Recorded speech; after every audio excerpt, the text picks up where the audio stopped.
ඔයා හිතාගෙන ඉන්නෙත් ඔයා 100%ක්ම සුදු චරිතයක් කියලාද? අනේ එහෙම නෑ. ඕනෑම මිනිසෙක් ඇතුලේ සුදු චරිතයක් විතරක් නෙමෙයි කළු චරිතයකුත් ජීවත් වෙනවා. ඒක දැන් සුදු චරිතයක් කියලා ගත්තොත් එහෙම අපිට හොඳ දේවල් කරන්න පෙළඹෙනවා ඒක සුදු චරිතයක්.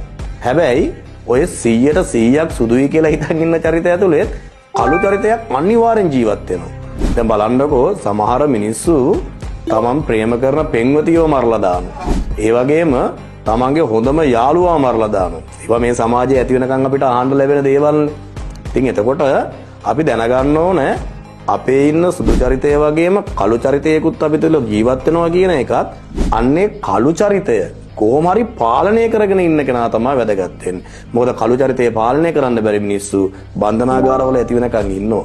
ඉතින් ඔයාගේ ඇතුලේ ඉන්නත් ඔය කළු චරිතය පුළුවන් තරම් අඩු කරලා ඔයත් සුදු චරිතයක් විදිහට ඉන්න උත්සාහ කරන්න.